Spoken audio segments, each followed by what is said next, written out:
before going to this particular text, that is the concept of tradition and individual talent, I must say that first of all, you have to know something about Eliot's standpoint.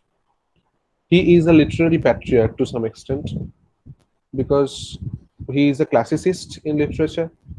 He is conservative, he is reactionary, and he always tries to implicate authority. So therefore, he knows very well that whenever I am trying to establish something, I am doing this powerfully. That's why Eliot is so crude to some extent. Now, whenever we think of the particular concept of tradition and individual talent, probably you have listened to the concept of sacred wood. ওটা শুনেছিলে মনে আছে তোমাদের? আমি ওই introduction, এলিয়টের poetry introduction বা ওটা বলতে গিয়ে আমি সেক্রেড উডের কথা বলেছিলাম। Do you remember that? মনে আছে কি কারণ? তাহলে সেটা রিপিট করবো, বলো। হ্যালো না স্যার। স্যার একটু রিপিট করে দিন। তোমরা ওগুলো শোনো না, তার মানে এটা একটা প্রমাণ, জানো? স্যার শুনেছি, মনে নেই। বেসিক্যালি এলিয়টের যে এই এসেগুলো রয়েছে না, ফেমাস এসেইস, হ্যাঁ, খুব ফেমাস, যেগুলো ধরো তোমার for example tradition and individual talent, or the function of criticism, the frontiers of criticism, the perfect critic, the possibility of a poetic drama, then Hamlet and his problem, then the metaphysical poets, the four Elizabethan dramatists, the three voices of poetry, what is a classic, ini সবার যে এলিয়টের খুব নাম করা করে এসে, the critical work. When these essays got published, these were published under one particular title, and the name of the title is The Sacred Wood. Now the question is, what does it implicate? What is, or what does it mean actually, the Sacred Wood or something like that? দেখো, যখন আমি Elliot পড়ছি, তোমরা তো প্রথম দিককার কবিতা পড়ছো, at the foremost you have preludes, and then you are reading Holloman, and fundamentally you have the foreknowledge about the West End, and also the later parts like aerial poems or maybe four quartets. Everywhere you see that it is beginning from Prufrock and other observations, then the preludes or the poems of 90s, 20s. Everywhere you will find that Eliot was very much influenced by anthropology. Generally, when we read Eliot, we find that there are multiple references or huge references of anthropological orientations, the stories of anthropology. Say, for example, when we read Westland, we find that two particular works, one is by Fraser and the second one is by J.C. Weston. Both were associated with anthropology. The first one is From Ritual to Romance, and the second one is The Golden Bough. These are the two notable books written on anthropology. And Eliot continuously throughout the poem uses these anthropological resources as, say, the groundwork for the Westland. Westland মধ্যে কোন আছে, মানে একটা fisher king এর reference রয়েছে। যে fisher king এর গল্পটা আমরা দেখি যে মিডিয়েভাল রোমান্সে ছিল, হ্যাঁ, যে একটা ফিশার কিং এর কান্ট্রি, সেই কান্ট্রিটা মানে ফিশার কিং যেহেতু নিজে আর কি খুব ল্যাসিভিয়াস আর কি পারসন এবং সেক্সুয়ালি এক্সপ্লয়েট করতো প্রচুর মানুষকে, যে কারণে একটা অভিশাপের জন্য তার গোটা কান্ট্রিটা তোমার পুরো ব্যারেন হয়ে গেছিল আর কি, মানে অভিশাপটা পেয়েছিল রিগার্ডিং ইম্পোটেন্সি আর something like that. But impotency in general sense doesn't mean simply the in terms of the person, rather you can find that it has been reciprocated in the form of the nature too. Suppose you were the king, and the matter of importance is a matter of barrenness. It does not simply signify or being related to the person or the man. Rather, it can also be found to be present in the part of your society or part of your country. তো সেই fisher king তার স্যালভেশনের জন্য একটা journey করছে, just like ওই আর্থারিয়ান romance যেটা আছে, king Arthur এবং তার রাউন্ড টেবিল এবং নাইটস, তারা যেরকম হোলি গ্রেইল সার্চ করতে গিয়েছিল, সেই রকম ভাবে এখানেও একটা ফিশার কিং যাচ্ছে সেই তোমার আর কি হোলি গ্রেইলের সার্চে, মানে যেখান থেকে সে স্যালভেশন পাবে। তো এলিয়েটের কবিতাগুলোর ক্ষেত্রেও এরকম আমরা দেখতে পাই যে একটা ওই সার্চিং ফর স্যালভেশন যেটা কিন্তু ওর মধ্যে রয়েছে। মানে আমি বলতে চাইছি যে এলিয়েট শুধুমাত্র টেক্সটের মানে এই এসের জন্য নয়, কবিতা টবিতাগুলো বা নাটকের জন্য যেগুলো আছে পোয়েটিক ড্রামা, সেগুলো তো কিন্তু এরকম অ্যানথ্রোপোলজিক্যাল রেফারেন্সেস গুলো আসে। কেন আমি অ্যানথ্রোপোলজির কথা বলছি? কারণ সেক্রেড উডের বেসিক কনসেপ্টটার সঙ্গে অ্যানথ্রোপোলজিটা রিলেটেড। একটা তোমার I don't remember actually the particular name of the group or clan to whom this sacred wood is associated. Eliot probably heard this particular story or this particular reference from any other sources. But the reference is that suppose একটা বড় জঙ্গল, সেই জঙ্গলের মধ্যে একটা বড় temple আছে, বড় সড়ো টেম্পল। ওই টেম্পলটাতে কেউ প্রবেশ করে না, ওখানে শুধুমাত্র ওই যে গোটা গোষ্ঠীটা রয়েছে সেই গোষ্ঠীর তোমার যে যে মূল পুরোহিত যে আর কি, বুঝলে, তো সেই মূল পুরোহিত শুধু ওখানে থাকে। এবার ওদের মানে ওই পুরোহিত নির্বাচনটা বড় অদ্ভুত। কিরকম অদ্ভুত?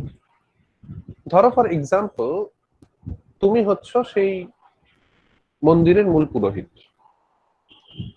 এবং যদি তোমার ধরো বয়স হয়েছে, ধরো তোমার 65-70 বছর বয়স, এইবার নতুন একজন পুরোহিতকে ওখানে এমপ্লয় করতে হবে। What was the process?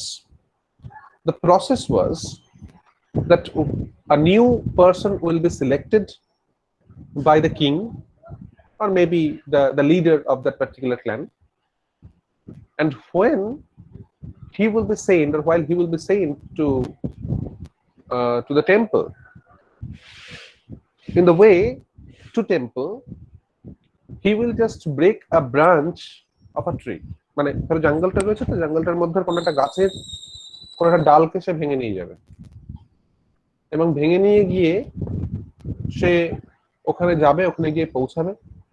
পৌঁছানোর পর সেই পুরোহিতের কাছ থেকে যাবতীয় সমস্ত কিছু শিখবে, এন্ড আলটিমেটলি সে পুরোহিতকে মুক্তি দেবে। কিভাবে মুক্তি দেবে?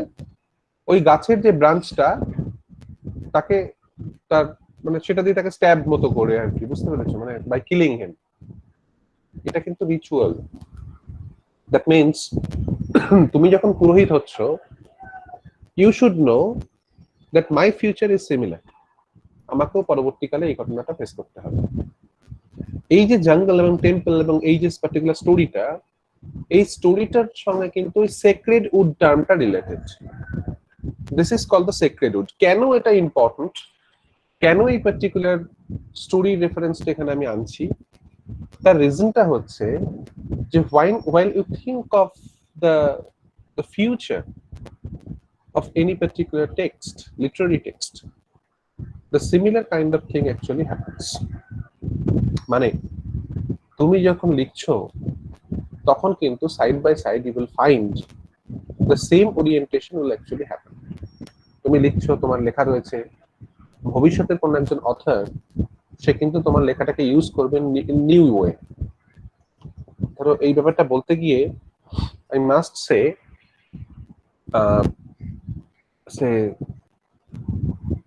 the famous Russian formalist, his name is Mikhail Bakhtin. Probably you have heard the name, কারণ আমি তোমাদের 12th নাইট পড়ানোর সময় বাখতিনিয়ান কার্নিভালেসকে কথা বলেছিলাম।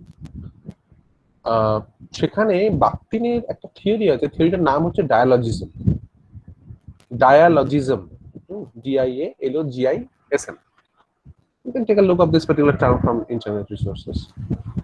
ডায়ালজিজমের মধ্যে বাখতিন বলছে যে কোন শব্দ না সে একা একা থাকে। সে কি করে, সে তার যে হেরিটেজ, প্রতিটা শব্দের তো একটা হেরিটেজ থাকে, সেই হেরিটেজটাকে ধরে নিয়ে সে একটা ডায়ালজিক রিলেশনশিপ ক্রিয়েট করে। ডায়ালগ মানে ডায়ালগ টাইপের আর কি, বুঝতে পেরেছো? মানে কন্টিনিউয়াসলি সে তার কালচারাল হেরিটেজ, লিঙ্গুইস্টিক হেরিটেজ এইটাকে ধরে নিয়ে থাকে, মানে একটা কনভারসেশনের মতো যেন চলছে সবটাই। মানে ধরো ফর এক্সাম্পল, তুমি তো ম্যাকবেথ পড়েছো, সেখানে দেখেছো যে ম্যাকবেথের ফাইনাল সলিলকি যেটা রয়েছে, সেখানে ম্যাকবেথ বলছেন যে সিগনিফাইং নাথিং এর ব্যাপারটা। আচ্ছা, আমি এরকম ভাবে এত বলে যাচ্ছি, আমাকে দেখতে পাচ্ছ না, দাঁড়াও আমি এটা অন করি।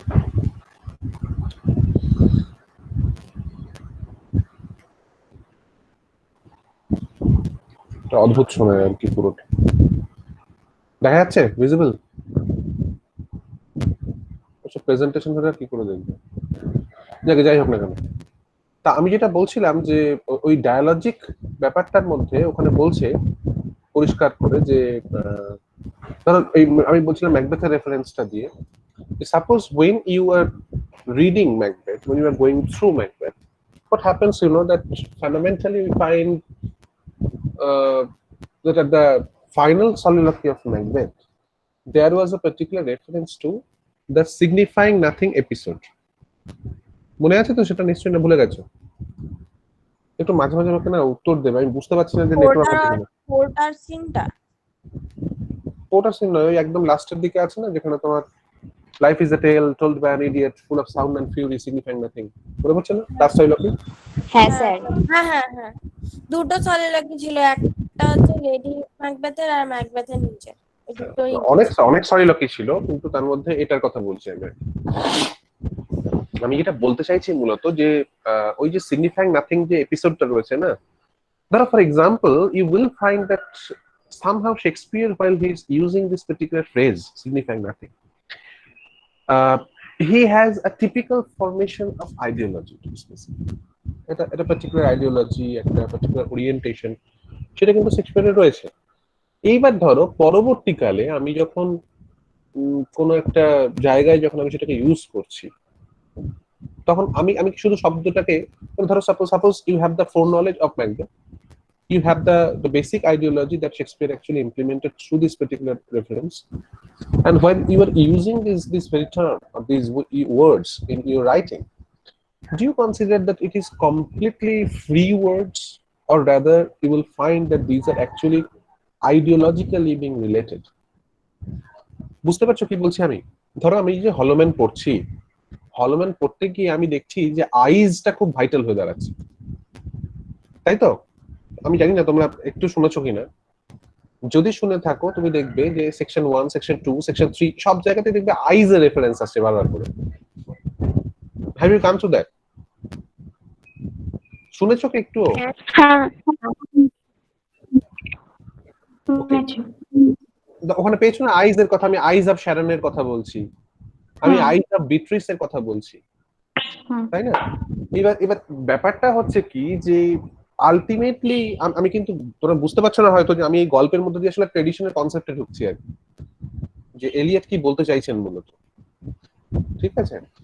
এবার বেসিক্যালি যেটা আমি বলতে চাইছি এখানে যে when you get the references of the eyes and continuously you are relating this particular text with Pro Vita Nova by Dante, you will find that any particular word, it is not simply a word, rather it is ideologically loaded words, and at the same time when we are referring or using those words in a particular context, then and when you are actually being influenced by any other text and you are using the words in a specific sense, then probably you will find that these ideologically loaded words,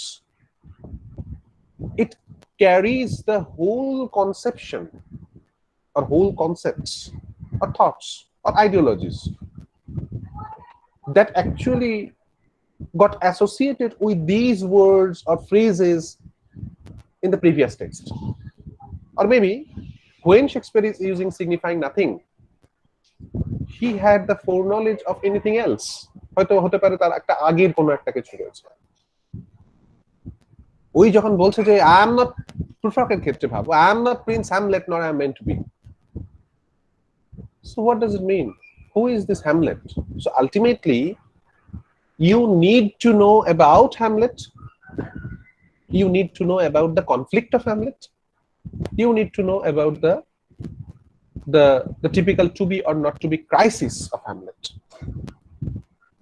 বুঝতে পারলে? এইটা হচ্ছে বাক্টিনিয়ান ডায়ালজিজমের orientation, মানে একটা ডায়ালজিক ফরমেশনে রয়েছে শব্দগুলো। শব্দগুলো একা একা থাকে না, সেটা তার আগেকার কোনো কিছুর সঙ্গে একটা কন্টিনিউয়াস একটা কনভারসেশন চলে, একটা ডায়ালজিক থাকে। মানে আমি যখন একটা কিছু পড়বো তখন কিন্তু শুধু ওই টেক্সট আমি পড়ছি না, rather the words and the thoughts that have been incorporated here, এইগুলোর সঙ্গে কিন্তু কোথাও তার আগেকার ট্রেডিশন, মানে ওই পুরো লিঙ্কটা কিন্তু কন্টিনিউয়াসলি অ্যাসোসিয়েটেড। এবার ব্যাপারটা হচ্ছে কি যে in a typical world of avant-gardism, because ultimately যেটা আমি ওই এফআর লিভিস থেকে বলছি, দ্য গ্রেট ট্রেডিশনে, যেটা এফআর লিভিস পয়েন্ট আউট করছেন, যে ট্রেডিশন শব্দটা কিন্তু মডার্ন পিরিয়ডে যখন একটা অ্যান্টি এস্টাবলিশমেন্ট, একটা নিউনেস, একটা ডিফিকাল্ট মানে ডিফিকাল্ট জায়গায় একটা চলে আসছিল, যে আমি কোনো কিছুই মানবো না বা কোনো কিছুই ফলো করে চলবো না, রাদার আমি সেখান থেকে নতুন কিছুর কথা একটা বলবো। এটাই তো মডার্নিজমের মূল তত্ত্ব ছিল, যে against traditionalism, against the established norms and regulations and decorum, সেইগুলোর জায়গায় দাঁড়িয়ে আমি একটা নতুনত্বের কথা বলবো, to make it new, to be specific, if we follow the typical words or the language of Ezra Pound. So ultimately what I'm trying to suggest here, that in a typical world of modernism, in a typical world of say modern temperament, when everyone is striving after something new, then the word tradition would mean something negative. ভালো করে ভাবো ব্যাপারটা, যে general concept কি ছিল, যে traditional, আমি বলছি যে here this man is too traditional.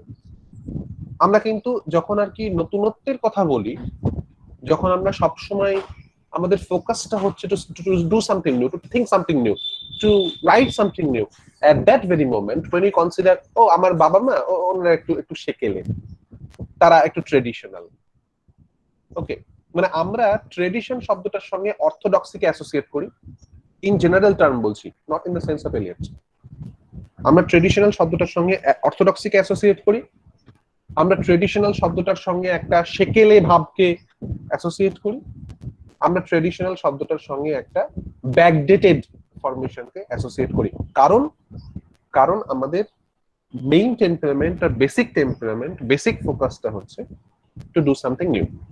So this is the actual temperament of modernism, and when each and every personality, each and every theoretician, each and every academician, they are striving after doing something new, at that time, at that very moment, Eliot is writing his essay, Tradition and Individual Talent. That means individual talent is good, it's needed, obviously, but one has to be traditional, you see. And what is the concept of tradition? How tradition is needed? How tradition cannot be considered as something derogatory? All these things have been discussed in detail by Eliot in this particular essay, that is Tradition and Individual Talent. So fundamentally, in a typical modern society, in a typical modern backdrop, this fundamental essay of Tradition, Individual Talent, it actually paves a powerful step, okay, towards the alteration of thought processes that have been established during the ages.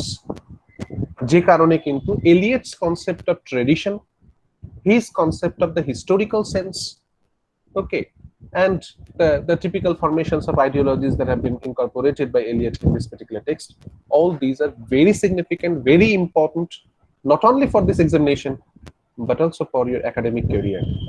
খুব দরকারি। বুঝতে পেরেছো আমি কেন তোমাদের হয়তো মনে হতে পারে যে আমি চুজ করছিলাম ডিএসসি 1, অথচ আমি ডিএসসি 3 কেও ছাড়তে পারছি না। তার রিজনটাই হচ্ছে এই জায়গাটায়, যে these essays are very important, এগুলোকে নেগেট করার কোনো জায়গা নেই, whether it is preface to lyrical ballads or maybe it is T.S. Eliot's tradition or maybe it is Virginia Woolf. So ultimately you will find that all these texts are very significant, very important for your academic career in future, obviously. বোঝা গেছে এই অবধি? এটা just খুব ছোট একটা introduction, মোটামুটি বুঝতে পারলে ভালো, তাহলে সামনের দিকে এগোই। Any question after this? Sir তাহলে কালচার আর ট্র্যাডিশনের মধ্যে পার্থক্যটা কি? কালচার হচ্ছে তোমার একটা মানে স্পেসিফিক মানে ট্রেডিশনটা অনেক বড় টার্ম আর কি, বুঝলে? কালচার মানে তোমার একটা মানে জেনারেলি দেখো, আমি তো লিটারেচারের পার্সপেক্টিভ থেকে বলছি। Literary culture is quite akin to or associated with tradition obviously, কিন্তু জেনারেলি আমরা দেখছি, আমি ট্রেডিশনটা মানে আইডিওলজিক্যালি বললে তখন ব্যাপারটা বুঝতে পারবে যে এলিয়ট ট্রেডিশন বলতে এক্স্যাক্টলি কি বলতে চাইছে। তুমি এই প্রশ্নটা একটু পরের দিকে করবে, বুঝতে পেরেছো, যখন আমি ট্রেডিশনটা পুরো পড়িয়ে নেবো তারপরে। ঠিক আছে স্যার। ঠিক আছে, কারণ অনেক কিছু এখানে বলতে হবে আর কি, regarding order, regarding the structure of tradition, হ্যাঁ সেগুলো নিয়ে বলতে হবে আর কি। এনিথিং মোর?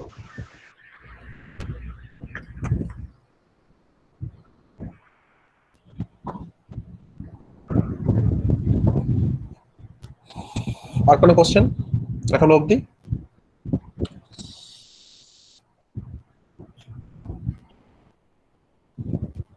আচ্ছা, এখান থেকে তুমি দেখবে গোটা এসেটার দুটো পার্ট আছে। হ্যাঁ, ফার্স্ট পার্টটা হচ্ছে ট্রেডিশন নিয়ে মূলত, আর সেকেন্ড পার্টটা যেটা আছে সেটা হচ্ছে তোমার ওই ইম্পার্সোনাল থিওরি, মানে থার্ড পার্টটা তো একদম লাস্ট পার্ট আর কি, যেখানে শেষ করছে সবকিছু। কিন্তু সেকেন্ড পার্টটা হচ্ছে impersonal theory or the theory of depersonalisation. তাহলে এখান থেকে মেজর বড় প্রশ্ন বা বড় টপিক, তোমাদের যদি বড় টপিক নেই এখানে, এটা সব থেকে প্রবলেমেটিক আর কি। 2 and 5 মার্কসের কোশ্চেন তো একটু সমস্যাজনক হবে। তো আমি তোমাদের বলবো যে তোমাদের প্রথম বছর তো concept of tradition, it's number 1। Number 2, তোমাদের এখান থেকে লাইন তুলে কোশ্চেন করবে আর কি, কিছু ফ্রেজ তুলবে, আমি বলে দেবো কোন কোন ফ্রেজ তুলবে, খুব মানে আইডেন্টিফাইবল আর কি কোন ফ্রেজ গুলো তোলে। সেকেন্ড হচ্ছে তোমার the concept of historical sense, যেটা একটা টপিক বা question. The third one is impersonal theory or the theory of depersonalization. These are the 3 major topics that may arise from this particular one. এই টেক্সটটা থেকে আর কি। ওকে, so let us begin দেন। দেখি একটু একটু করে পড়ি কি দাঁড়ায় কি সেটা করতে। দেখো এখানে বলছে যে in English or in English writing we seldom speak of tradition, though we occasionally apply its name in deploring its absence. মানে ট্রেডিশন শব্দটা যখন আমরা বলি, অনেক ক্ষেত্রেই বলি আর কি, কিন্তু আমরা শব্দটাকে ব্যবহার করি এর অ্যাবসেন্সটাকে ইন্টেন্সিফাই করার জন্য। মানে one should not be traditional. ভালো করে ভাববে, কিন্তু এলিয়ট যখন এটা লিখছেন এসেটা, তখন কিন্তু অলরেডি অ্যাভাগার্ডিজম চলছে, এবং যখন অ্যাভাগার্ড পিরিয়ড চলছে, যখন আর কি নিউনেসের প্রতি ওরিয়েন্টেশনটা চলছে, সেই জায়গায় দাঁড়িয়ে এলিয়ট নিশ্চয়ই ট্রেডিশনাল মানে ওই ওই ওই জেনারেল কনসেপ্ট অফ ট্রেডিশন সেটাকে হাইলাইট করার চেষ্টা করছেন না। রাদার উনি বলছেন যে the general practice among the people, among the academicians and theoreticians, okay, the eminent dignitarians যারা কি ওখানে রয়েছে, তারা কি করেন, তারা ট্রেডিশন শব্দটাকে চান যে সবাই সেটাকে অ্যাবসেন্ট করুক, মানে one should not be traditional, এই সেন্সে আর কি ট্রেডিশন শব্দটা ব্যবহার হয়। তো এখানেই বলছেন দেখো যে we cannot refer to the tradition or to a tradition. At most we employ the adjective in saying that the poetry of so and so is traditional or even too traditional, মানে এটা কিন্তু negative দিকে। মানে এখানে বলতে চাইছেন যে the tradition or to a tradition, সেটা নিয়ে হয়তো আমরা বলছি না, কিন্তু আমরা এই ট্রেডিশন শব্দটাকে ব্যবহার করছি কি কারণের জন্য? নেগেটিভ সেন্সে। ও এর কবিতাটা একটু traditional writing, or maybe it's too traditional to use these kinds of words. So generally in the negative sense. So Eliot's focusটাই হচ্ছে কিন্তু তাই যে when each and every personality, when each and every theoretician or academician, they're using the term in a derogatory sense, in a negative sense. My function is to focus towards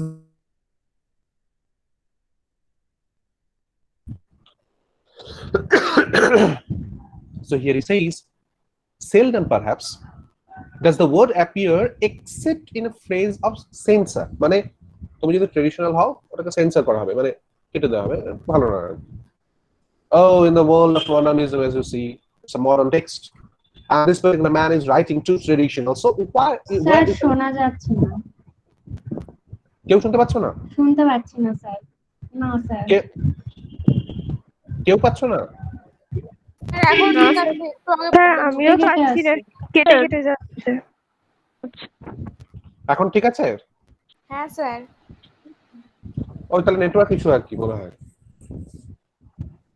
অসুবিধা হলে বলবে, হ্যাঁ, যখনই অসুবিধা হবে। তো এখানে বলছে, দেখো তার কি বললাম, যে যখন আর কি কেউ বলে যে this man is too traditional or this so and so is traditional, ultimately it is actually indicating that this person is suffering from a crisis. তো এখানে দেখো বলছে যে seldom perhaps does the word appear except in a phrase of censor, এটাকে সেন্সরের জন্য use করা হয়।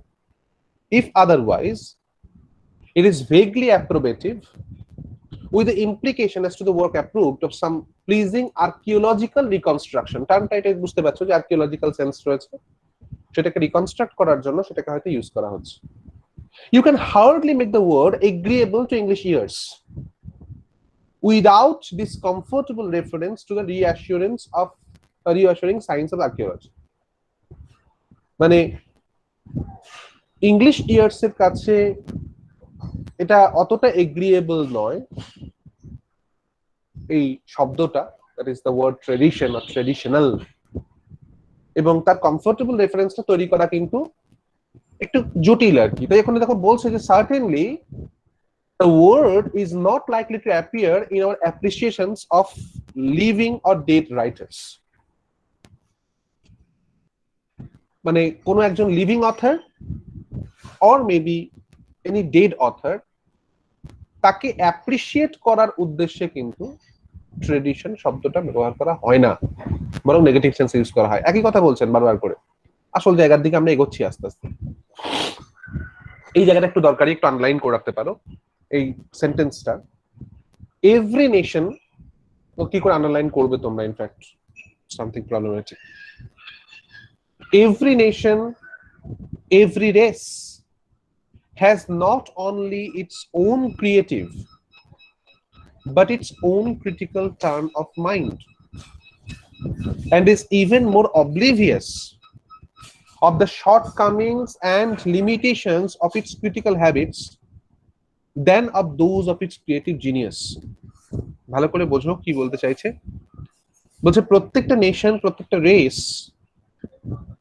it is not only or has not only its own creative, মানে creativity is always there, the persons, the writers, the theoreticians, academicians, the erudite personalities, যারা এটাই বলছে যে শুধুমাত্র ক্রিয়েটিভিটি নেই, has not only its own creative but its own critical turn of mind, নিজেদের মধ্যে একটা ক্রিটিক্যাল বেন্ট অফ মাইন্ড রয়েছে, এবং তারা অবলিভিয়াস, মানে ভুলে যায় কি শর্টকামিংস গুলোকে, লিমিটেশনস গুলোকে, ক্রিটিক্যাল হ্যাবিটস এর লিমিটেশনস গুলোকে। মানে যাদেরকে আমি ক্রিটিসাইজ করছি, যে ব্যাপারটাকে ক্রিটিসাইজ করছি, সেই ক্রিটিসিজমটা, এই যে আমি ক্রিটিসিজমটা লিখছি, সেটা আমার শর্টকামিং নয় তো। মানে আমি যে ঠিক ভাবছি, আমি যে ঠিক বলছি, সেটা জাস্টিফিকেশন কোথায়? মানে এই যে আমরা এটা it's not simply in terms of the concept of tradition but also in terms of other forms, you see. Everywhere you will find that we come very first to commit or to comment on something, খুব তাড়াতাড়ি আমরা আর কি কাজটা করি, আমরা without thinking, without acknowledging, without properly investigating, আমরা খুব তাড়াতাড়ি কনক্লুশনে, আর্গুমেন্টের জায়গায় পৌঁছে যাই। এবং এটাই এখানে বলছে যে and even more oblivious of the shortcomings and limitations of the critical habits than of those of creative genius. মানে যারা ক্রিয়েটিভ রাইটার বা যাদের ব্যাপার স্যাপারগুলো ওইগুলো থেকে সেদের তাদেরকে ভালো করে না ট্রিট করে আমরা হয়তো তাদের এই শর্টকামিংস এন্ড লিমিটেশনস গুলোকে নিয়ে বেশি অবলিভিয়াস হয়ে থাকি। We know or think we know from the enormous mass of critical writing that has appeared in the French language the critical method or the habit of the French. মানে ফ্রেঞ্চটা মানে একটা সময় পর্যন্ত এই টাইমটাই কিন্তু তুমি দেখবে ইংলিশদের উপর কিন্তু ফ্রেঞ্চ ইনফ্লুয়েন্সটা অনেকটা, বিশেষ করে থিওরি ইমপ্লিকেশনস গুলো যেগুলো আছে ফ্রেঞ্চ এন্ড জার্মান এই দুটো থিওরি কিন্তু খুব পাওয়ারফুলি তোমার ইংলিশকে ইনফ্লুয়েন্স করছিল এই সময়টা। এখানে বলছে যে we know or we think we know, মানে হয় আমরা জানি অথবা আমরা ভাবি যে আমরা জানি, from the enormous mass of critical writing, okay, that has appeared in the French language, the critical method or habit of the French. We only conclude, we are such unconscious people, that the French are more critical than we. So, quote unquote, more critical. মানে যেটা হয় আর কি, আমরা যেরকম ভাবে ভাবি, যেরকম ভাবে দেখি, ফ্রেঞ্চরা সেরকম নয়, এবং আমরা সেখানে বলে দিই ওরা একটু বেশি ক্রিটিক্যাল আর কি, ওরা একটু ভালোভাবে দেখে। and sometimes even plume ourselves a little with the fact as if the French were the less spontaneous. কেন less spontaneous? কারণ ওরা ভেবে চিন্তে লেখে আর কি, অনেক বেশি ক্রিটিক্যাল সেই জন্য। Perhaps they are, but we might remind ourselves that criticism is as inevitable as breathing. Criticism ব্যাপারটা কিন্তু খুব অটোমেটিক আর কি, and that we should be none the worse for articulating what passes in our minds when we read a book or feel an emotion about it, for criticizing our own minds in their work of criticism. মানে ব্যাপারটা কিছুই না, ব্যাপারটা হচ্ছে আমরা নিজেদের theories গুলো, নিজেদের বক্তব্যগুলোকে প্রপার ওয়েতে ইমপ্লিকেট না করে আমরা কি করি, আমরা অন্য রাইটারদের দ্বারা ইনফ্লুয়েন্সড হয়ে তাদের বক্তব্যগুলোকে ইমপ্লিকেট করতে শুরু করি বা সেগুলোকেই আমরা ফলো করতে শুরু করি। সেটাই এখানে বলছে যে perhaps they are, but we might remind ourselves that criticism is as inevitable as breathing. মানে ব্রিদিংটা যতটা ইনএভিটেবল, যতটা প্রয়োজনীয়, ক্রিটিসিজমটা প্রয়োজনীয়, and that we should be none the worse for articulating what passes in our minds when we read a book and feel an emotion about it, for criticizing our own minds in the work of criticism. আমাদের এখনো কিন্তু দরকারি জায়গায় পৌঁছায়নি, আমরা এরপরই পৌঁছাবো আর কি, এই প্যারাগ্রাফের লাস্টের দিকটাতে। এখানে বলছে one of the facts that might come to light in this process is our tendency to insist. কি ইনসিস্ট করি? When we praise a poet upon those aspects of his work in which he least resembles anyone else. বুঝতেই পারছো কোন দিকটাকে ইঙ্গিত করছে, যে আমরা কোন একটা পোয়েটকে নিয়ে ক্রিটিক্যাল কিছু লিখতে গিয়ে বা ক্রিটিসিজম লিখতে গিয়ে আমরা সেই পোয়েটটার সেই জায়গাটাকে, সেই সেকশনটাকে বেশি প্রেইজ করি যে সেকশনটাতে সে অন্য কারোর দ্বারা একটু ইনফ্লুয়েন্সড নয়। আমরা তখন বলি যে it is the original author that actually speaks, right? তো সেটাই এখানে বলছে যে when we praise a poet upon those aspects of his work in which he least resembles anyone else,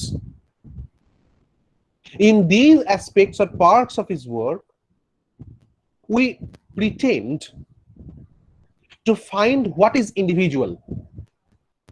যখন সেই রাইটার বা সেই অথর সে অন্য কোনো কিছুর সঙ্গে যখন রিলেটেড নয়,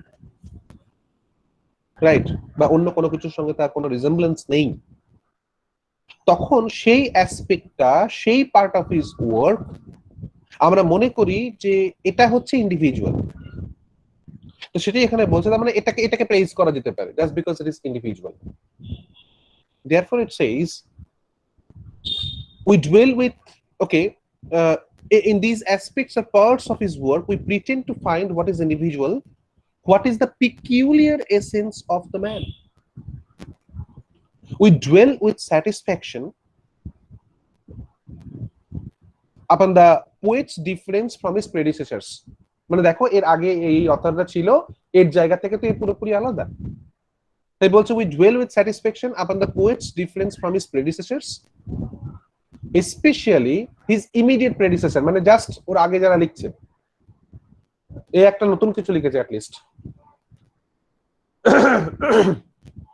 We endeavor, that is we intend to find something that can be isolated in order to be enjoyed. মানে এটা তো general sense, মানে actually you can identify that what Eliot is trying to propagate here, he is trying to show the general habit of the typical modernists, quote unquote modernists, the general habit and the tendencies that have been followed by the modern theoreticians and academicians. And everyone is trying to find something new. Everyone is trying to find something peculiar. Everyone is trying to find something different or altogether different from the predecessors, and specifically the immediate predecessors, মানে তার contemporary বা তার একটু আগে যারা লিখছে, যাতে এই টেক্সটটাকে আইসোলেট করা যায়, কোনো কিছু একটা লিংক যাতে তৈরি না করা যায় এবং পুরোপুরি আলাদা। তুমি জানো যে এই সময়টায় যখন এই এলিয়ট আসছেন বা নিউ ক্রিটিক্সরা আসছেন, এই টাইমটায় বা মডার্নিস্টরা আসছেন, সেই সময়টাতে কিন্তু ওই নানা রকম writing, form of writing, automatic writing, হ্যাঁ, ডেডাইস্টস, ফিউচারিস্টস, প্রচুর ধরনের থিওরিটিক গুলো আসছে যেগুলোকে ওরা ফলো করে চলছে। It is not that Eliot is completely negating the basic orientations to a new form of literature, a new form of writing, but he was dead against the primary concept, মানে এই যে concept না, মানে এই জায়গাটায় আলাদা তাই এটা প্রেইজ ওয়ার্দি, এই লোকটা একই রকম মানে ওই লিনিয়েজটা, ওই হেরিটেজটাকে কন্টিনিউ করছে না, সেই জন্য ওকে প্রেইজ করা উচিত। এই ব্যাপারটা কিন্তু এলিয়ট সবসময় বিরোধিতা করে গেছেন। Individual talent is good, and that's why the title of this essay is Tradition and Individual Talent.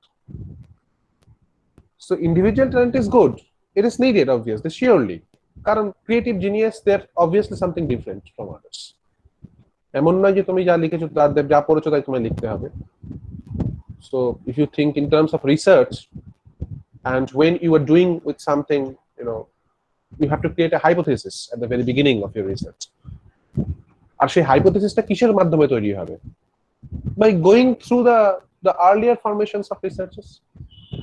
তো প্রত্যেকটা চিন্তা ভাবনা, প্রত্যেকটা creative writing, whether it is a poem or maybe a prose or maybe anything else, these are nothing but the amalgamation of disparate experiences and thoughts.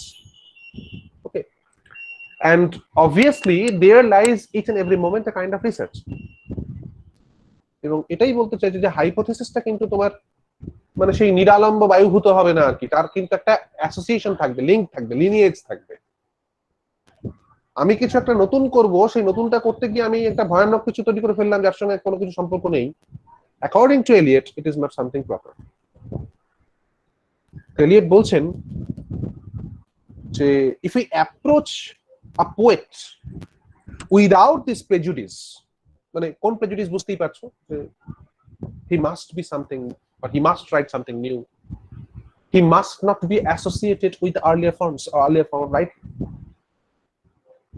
So if we approach a poet without this prejudice, we shall often find that not only the best, এটা খুব দরকারি জায়গা, আনলাইন করতে পারো যদি text থাকে সামনে, so we shall often find that not only the best but the most individual parts of his work may be those in which the dead poets, his ancestors, assert their immortality most vigorously. মানে বলতে চাইছেন যে কোনো একটা coat unquote original, coat unquote unconventional, coat unquote new কোনো একটা লিটারেচারে, new কোনো একটা ওয়ার্কে, সেই পার্টটা, সেই সেকশনটা প্রবাবলি সব থেকে বেশি দরকারি, সব থেকে ভালো, ভালো লাগার মতো বেস্ট পার্ট, যে পার্টটাতে তোমার dead poets ancestors they assert their immortality most vigorously, মানে তাদের কোথাও না কোথাও যেন একটা লিনিয়েজ, একটা লিঙ্ক আছে, দেখা যাবে সেই জায়গাটাই সব থেকে ভালো। এটা কিন্তু এলিয়টের আইডিয়া, যে কারণে কিন্তু এলিয়ট আমরা দেখতে পাই যে if you follow the typical temperament of T.S. Eliot, you will find that in most of the texts by Eliot there are ample references of the other texts. Other text মানে যে পোয়েমই হতে হবে, not that.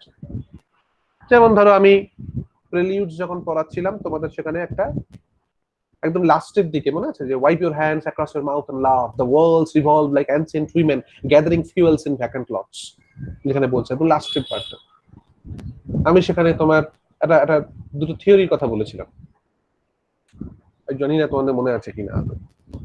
সেখানে ওই বার্গসনিয়ান theory of time তার reference আছে, তোমার একটা সেই ক্রিয়েটিভ ইভলিউশনের কনসেপ্ট আছে, ডারউইনিয়ান, পোস্ট ডারউইনিয়ান কনসেপ্ট, এবং সেই একটা ডিভাইটালাইজিং অফ দ্য ক্রিয়েটিভ ইভলিউশন, মানে যেটা ইভলিউশনটা কোনদিন থামবে না, যে কন্টিনিউয়াস চলবে। এবং কখন চলবে, মানে ওই survival of the fittest and struggle for existence, ওটাকে ধরে নিয়ে আর কি, যে তুমি যদি তোমার একটা হাতকে বেশি ব্যবহার করো, একটা সময় কি সেই হাতটা পাওয়ারফুল হয়ে যাবে।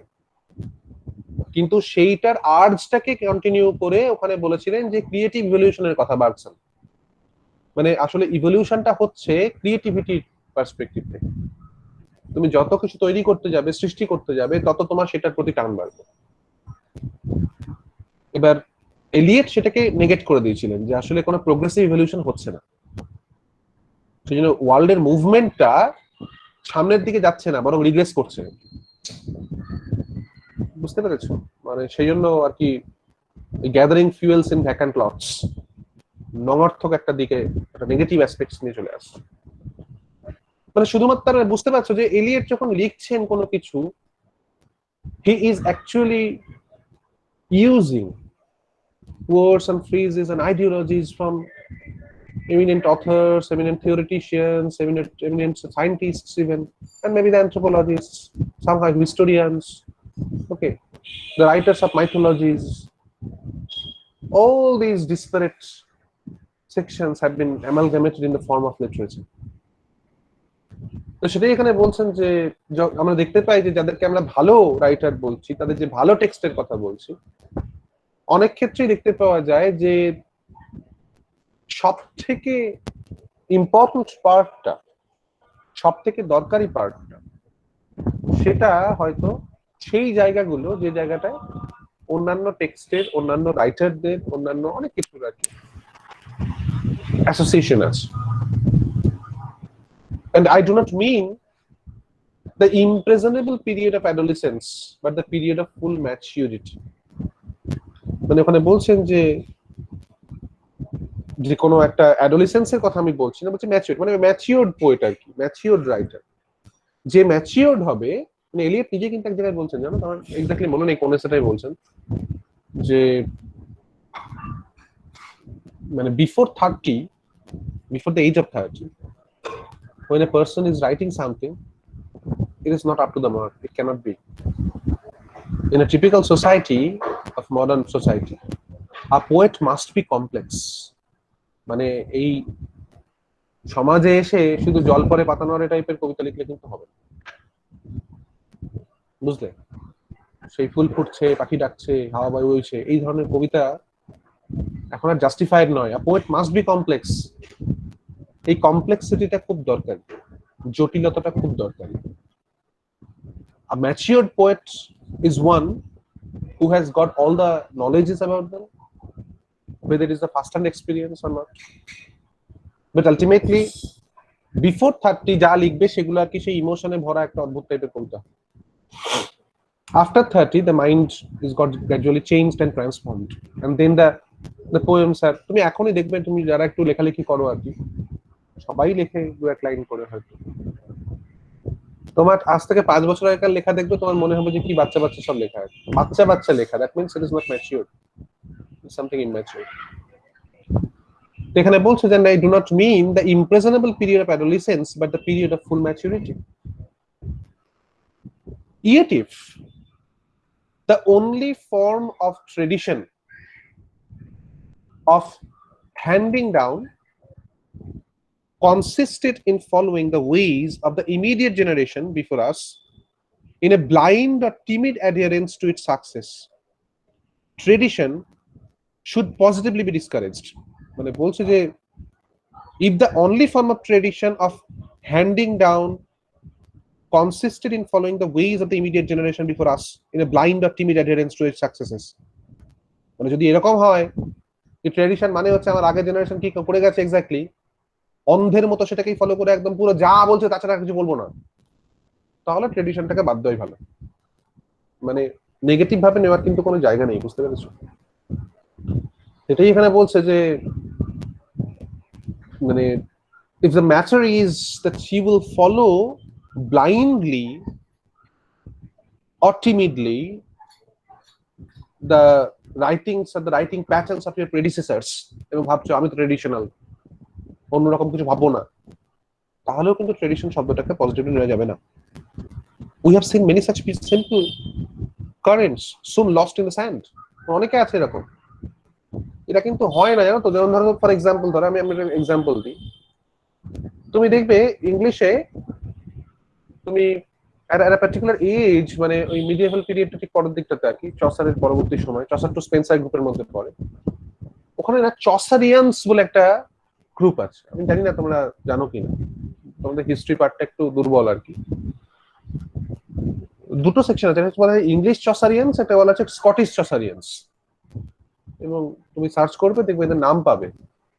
মানে এরা দে আর ব্লাইন্ডলি ফলোইং চসার, ওই জন্য চসারিয়ানস বলছে আর কি।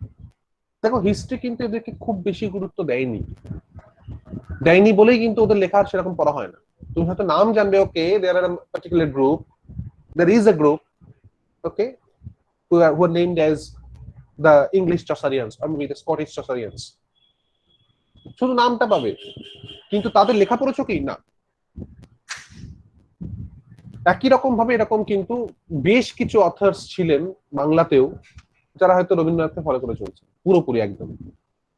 তাহলে ওই ব্যাপারটা কিন্তু মানে ভাবনা চিন্তার জায়গাতেই আনা উচিত নয়। এখানে এলিয়ট বলছেন দেখো যে we have seen many such simple currents soon lost in the sand, and খুব important line, novelty is better than repetition.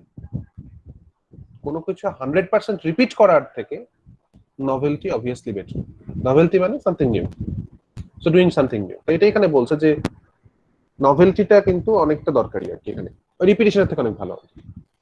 এইবার খুব ভাইটাল জায়গা আর কি, এবার পুরো জায়গাটাই অ্যাকচুয়ালি ট্রেডিশনের এটার জন্য মানে ডেফিনিশনের জন্য খুব দরকারি।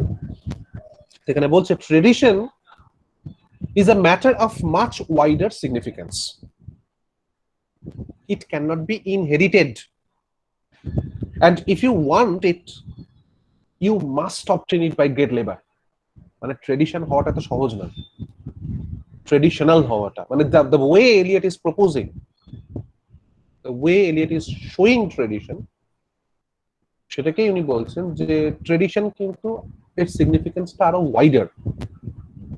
এটাকে ইনহেরিট করা যায় না, এটাকে অনেক কষ্ট করে গ্রেট লেবার দিয়ে এটাকে পেতে হয়।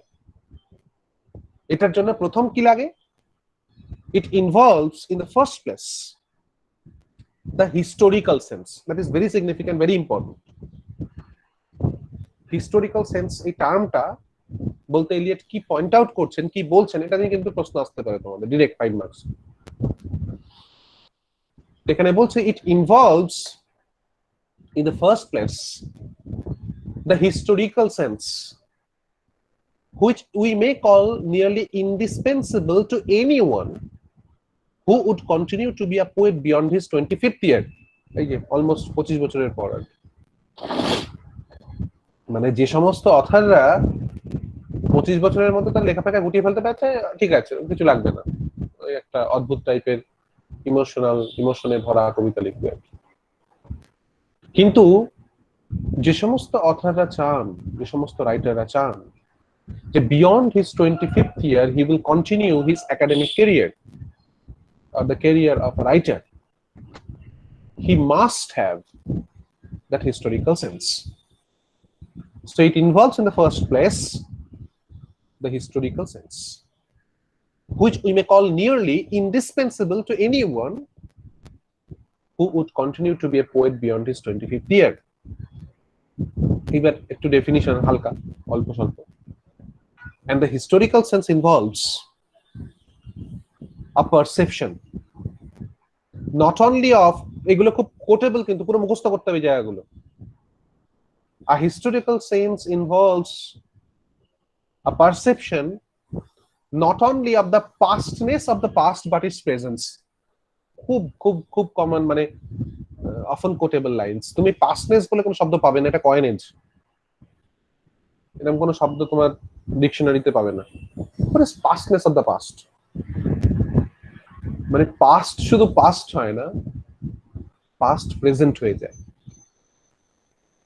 অতীতের কোনো একটা লেখা অতীতেই শুধুমাত্র হারিয়ে যায় না, তার কন্টিনিউয়াস রেফারেন্সটা, তার কন্টিনিউয়াস ইনফ্লুয়েন্সটা প্রেজেন্টেও থাকে, মানে ওটার লিভিং প্রেজেন্স কিন্তু রয়েছে। We cannot negate Shakespeare today, we cannot negate the way Dickens is projecting আর presenting London in his novels. So ultimately, whenever you are presenting London in that particular way, the way as Charles Lamb did, the way Dickens did, generally, when you will write any particular text on London, it must be associated with these orientations. আসবেই, তোমার তাকে compare করতে গেলে ওই references গুলো আসবেই। আমি বলছি না যে ওরা যা লিখেছে তাই লেখো, বাট আলটিমেটলি ইট ইজ, মানে পাস্ট মানে সামথিং ডেড, এটা ভাবার কোনো কারণ নেই according to Eliot. Historical sense মানে শুধুমাত্র পাস্টের পাস্টনেস না, তার প্রেজেন্সটাকে ফিল করা। So that is the significant and very important part that Eliot is proposing here. He writes, therefore, that historical sense involves a perception not only of the pastness of his past, of the past, but of its presence.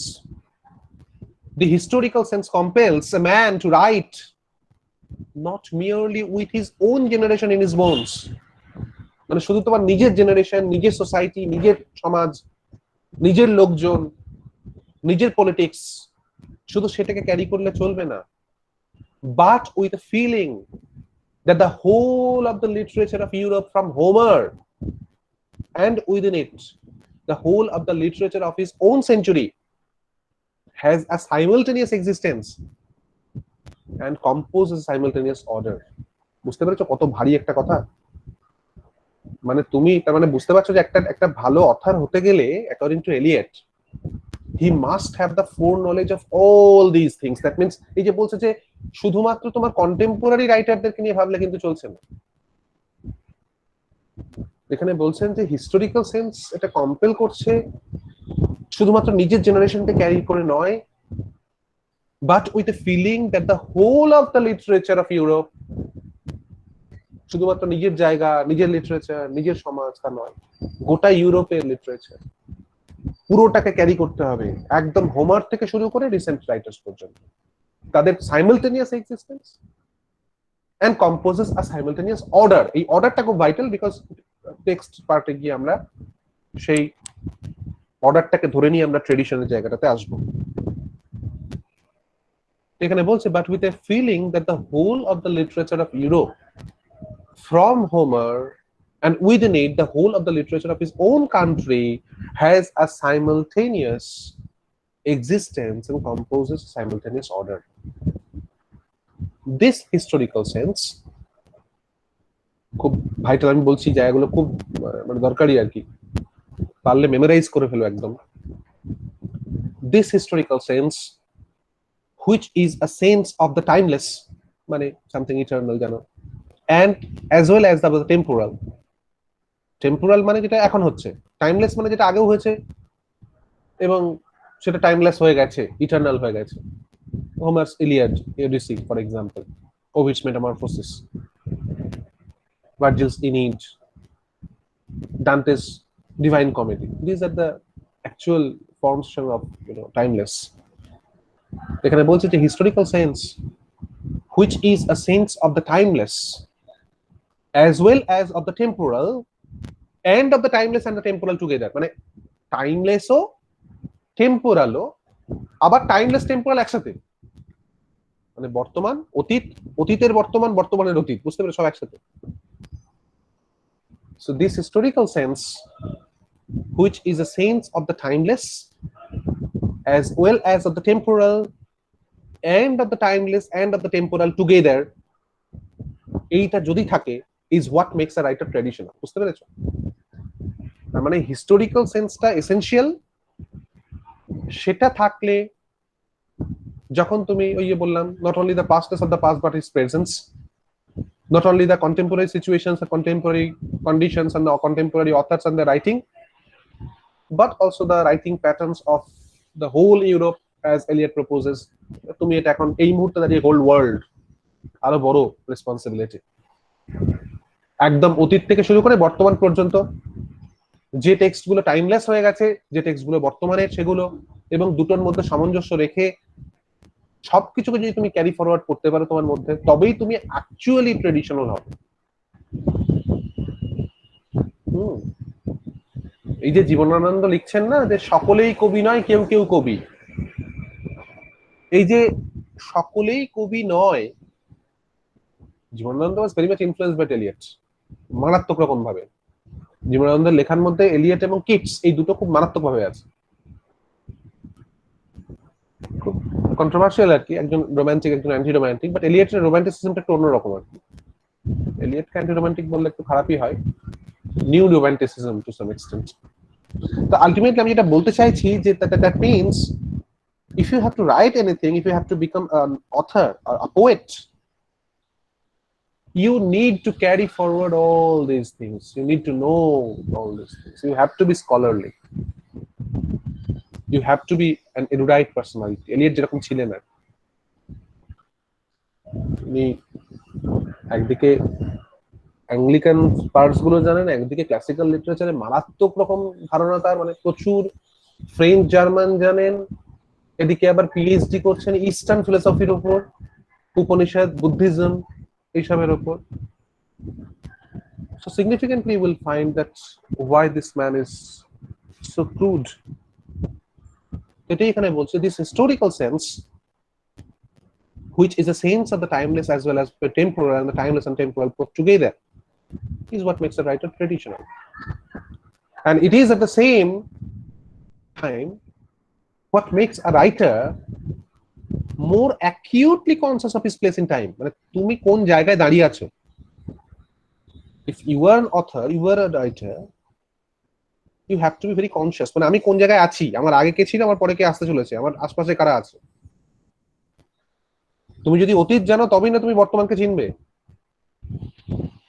কারণ ওই পুরোটার প্রেক্ষিতে তো বর্তমানটা হয়, তাই না? তুমি যদি আশপাশ না জানো, হিস্ট্রি না জানলে তোমার কন্টেম্পোরারি সিচুয়েশনস বলতে কি বোঝায়? So there lies the basic implication, there lies the importance of history. কারণ এটা একটা ইনডিসক্রিমিনাস বোলাস আর কি, মানে একটা কন্টিনিউয়াস ফর্ম, তার মধ্যে একটা অংশ হচ্ছে বর্তমান, প্রত্যেকটার সঙ্গে প্রত্যেকটা কিছু রিলেটেড। আমি সবসময় সবাইকে বলি যে actually we are going through history. এই মুহূর্তে যেটা হচ্ছে এটাই হিস্ট্রি। আজ থেকে 10-15 বছর পরেই তুমি দেখবে এই টাইম পিরিয়ডটার উপর প্রচুর রিসার্চ হবে, যে সময়টার মধ্যে দিয়ে এখন আমরা যাচ্ছি। We are leading a historical time actually. মানে তুমি এই যে দেখবে সোয়াইন ফ্লুর টাইমটা ফর এক্সাম্পল, সেটাকে নিয়ে কত রিসার্চ হচ্ছে এখন, কত কিছু জানা হচ্ছে, কারণ 100 বছর আগেই এই জিনিসগুলো ফেস করেছে। এবং আমরা এই যে পিরিয়ডটাতে যাচ্ছি, this are to some extent unprecedented না, এই ধরনের অ্যাফেয়ার্স গুলো, রেফারেন্সেস গুলো, ডিফারেন্ট কাইন্ডস অফ প্রবলেমস। তুমি ইকোনমিক্সে দেখবে কি মারাত্মক রিসার্চ হয় এই টাইমটাকে নিয়ে, হবে এরপরে। Literature obviously, different kinds of literature, psychology for example, এইগুলো সব কেস স্টাডি হবে different forms. So we are going through history, এবং তার মধ্যেই পলিটিক্স। পাশাপাশি যেগুলো হচ্ছে, আমি in general politics and obviously political parties and their politics and international politics, কেউ এটাকে ইউজ করছে ইন্টারন্যাশনাল পলিটিক্স এর পার্সপেক্টিভ থেকে, একটা মানে ফিনান্সিয়াল একটা ডিসপ্যারিটি তৈরি হচ্ছে এই সময়টাতে, ক্লাস ওরিয়েন্টেশন তৈরি হচ্ছে, নানা রকম দিক থেকে কিন্তু এই পিরিয়ডটা খুব vital, okay, for literature, for history, for political science, for economics, anything. So তুমি যদি এটাকে ভাবতে পারো, বুঝতে পারো, according to Eliot, that you need to know everything actually. When you will be capable of creating a kind of a link between your past and the present, then only you can feel the contemporary. এখানে বলছে that it is the same time what makes a writer more acutely conscious of his place in time of his own contemporary. নিজের সময়, নিজের place, নিজের contemporary situation তখনই তুমি বুঝতে পারবে যদি তুমি হিস্টোরিক্যাল সেন্সটা থাকে, পুরোটাকে যদি তুমি কভার করতে পারো তোমার মধ্যে।